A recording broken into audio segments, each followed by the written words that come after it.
Assalamualaikum and hi to Sir Ambi and my fellow classmates. Today, our group will be presenting about Alcom Berhad. Alcom Berhad is the largest manufacturer of rolled aluminium products in Malaysia and a leading supplier in the Asia-Pacific region. This company has many lines of products. Roofing products and valve products are some of them. This business was established in 1960 and first incorporated as Alcom Malayan Aluminium Company Limited with equity participations by Alcom and Development and Co Limited of Switzerland. Over the years, Alcom has established long-term relationships with highly reputable blue-chip customers, some of which are the most well-known brands in the world. In 2017, Clan Holdings Senan Berhad acquired 29.98% share from Towerpack Senan Berhad and became the major shareholder of Alcom. Finally, in 2018, the company was listed on the main market of Bursa Malaysia as Alcom Group Berhad. For the financial analysis, this method displays line item as a percentage of one selected as or common figure. Thus, make it easier to analyze a company over time and compare it with its peers. It is also help investors stop trends that a raw financial statement may not be uncovered. The result for Alcom Company of Malaysia Berhad for the year 2017 to year 2018 are as follows. Okay, here we can see that the income statement of common size. Revenue is used as the common base figure, then other financial statement items such as operating expenses and cost of goods will be compared as a percentage of total sales revenue.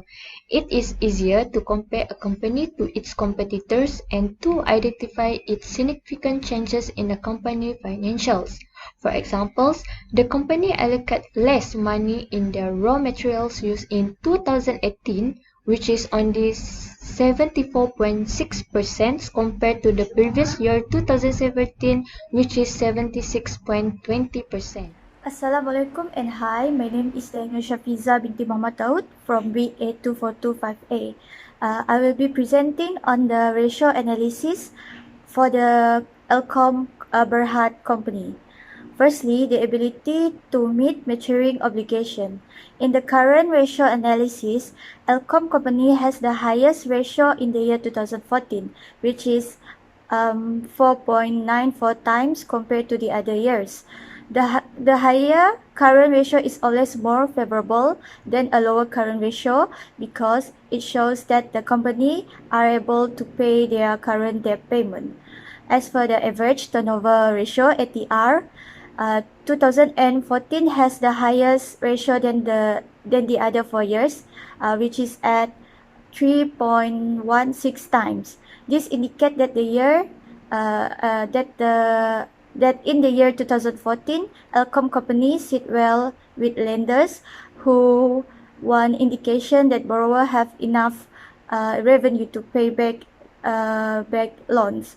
As for the average collection period, ACP, in year 2015, it has the lowest ratio compared to the other, which is 32.55 days.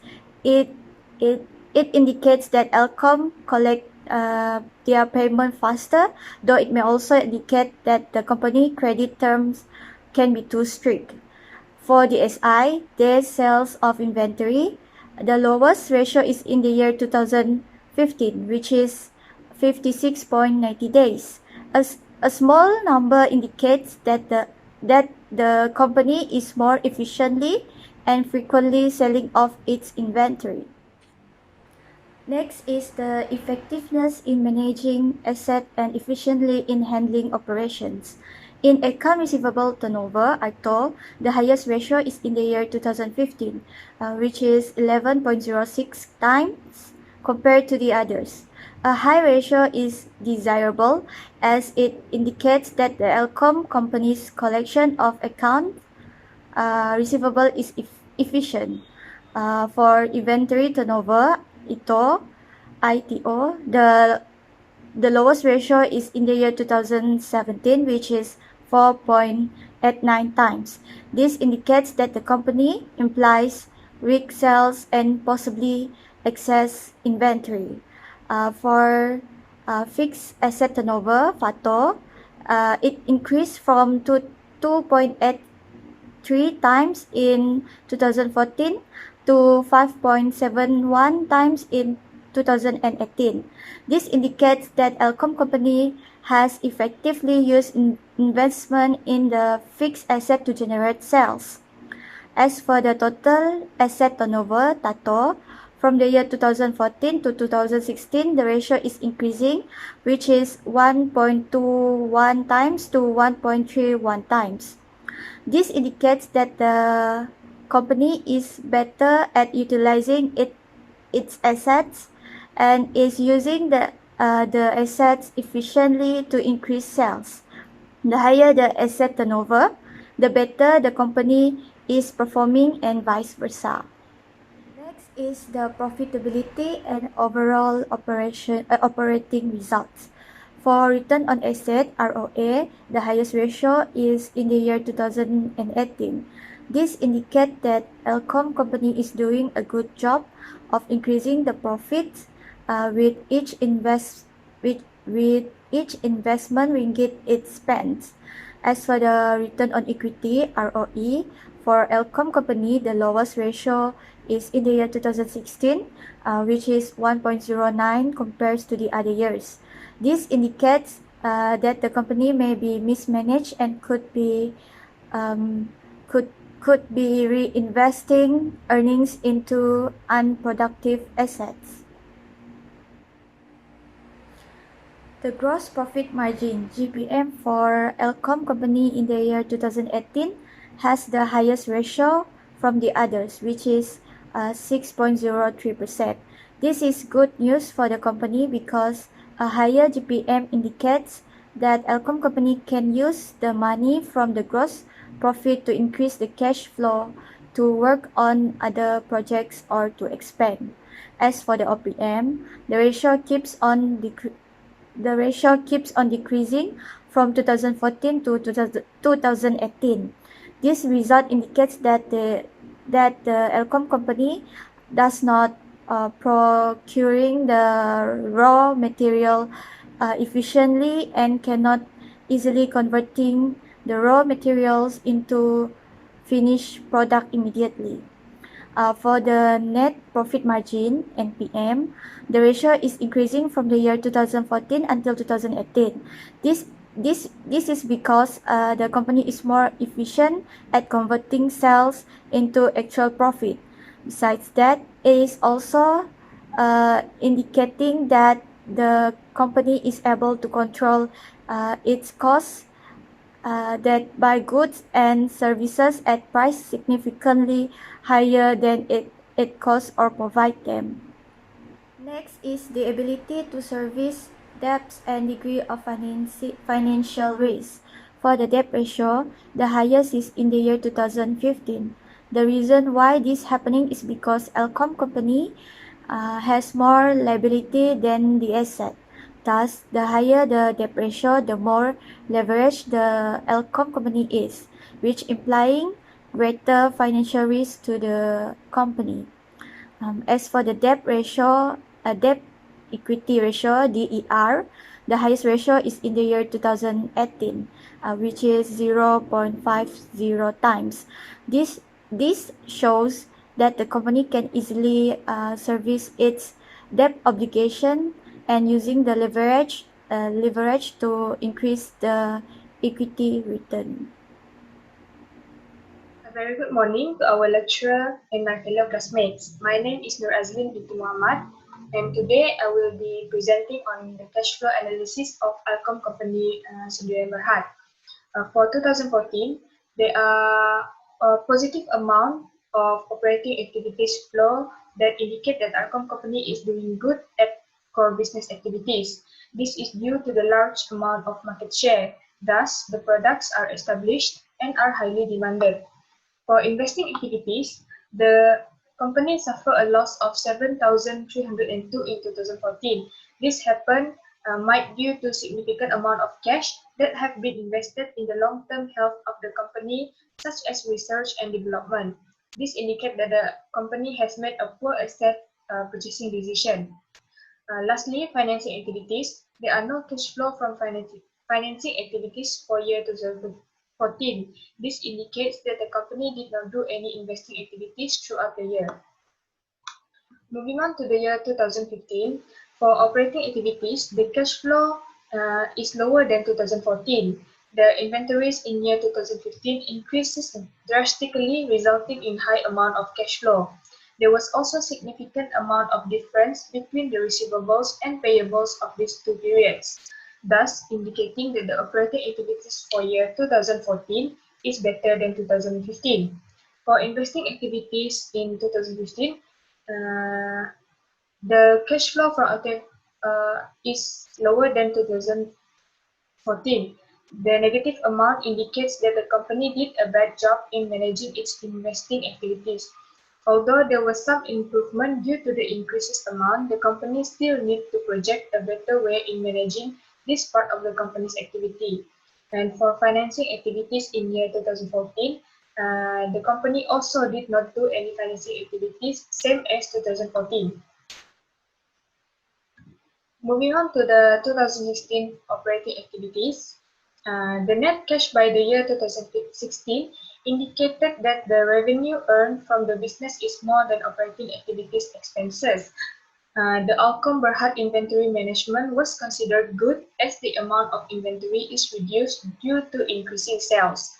For investing activities in 2016, Alcom Berhad spent huge amount in purchasing fixed assets in order to increase the production to meet the growing demand as reflected by sales revenue. On the other hand, there is a cash inflow from the interest income received, but that's not enough to cover all the expenses amount spent in the investing activities. For financing activities, the company paid huge amount of dividend shareholder as the company is not doing well. Bondholders and shareholders bargained earlier the share redemption resulting to pay in dividend in huge amount, which resulting to Alcom Berhad has only one option, that is to pay out all of financing obligations.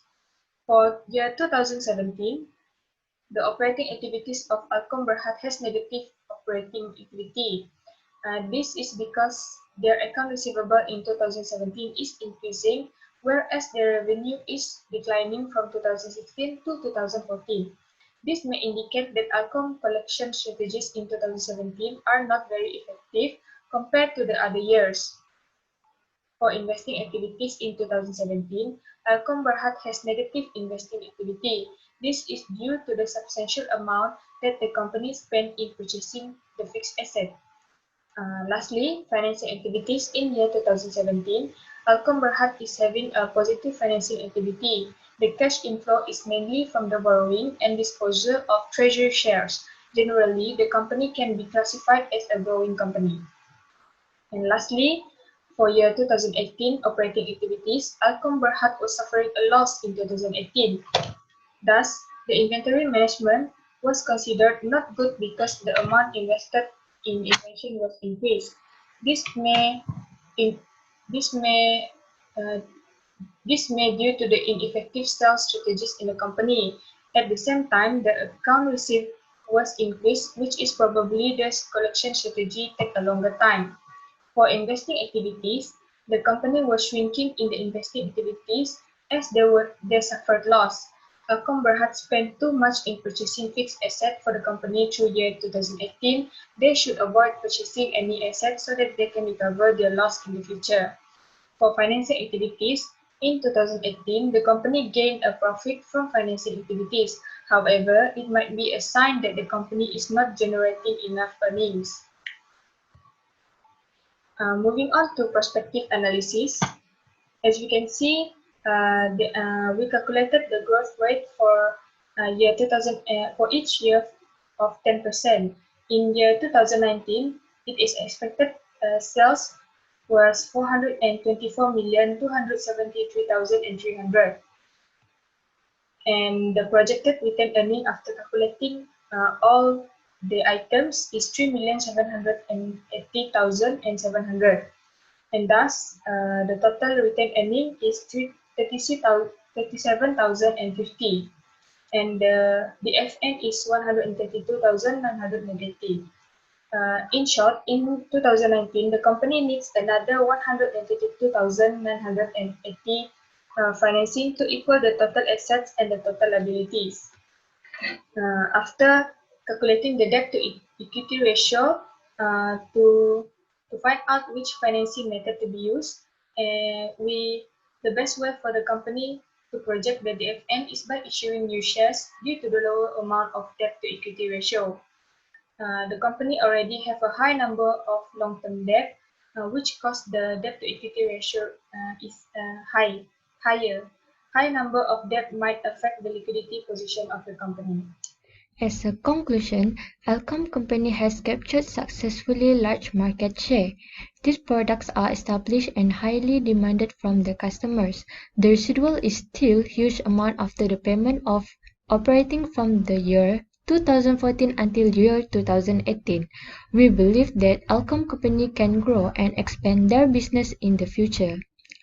Further recommendations that Alcom company continue its market leadership in the current rigid competitive climate. Alcom company will increase the market promotions and advertisement to reclaim the lost business and implement strategies in place to boost the debt over equity ratio. This organization will reduce its debt financing rates dramatically because debt trading is riskier. Advertising and sales promotion can also help measure the sales volume of Alcom company, which translates into a higher probability. That's all. Thank you.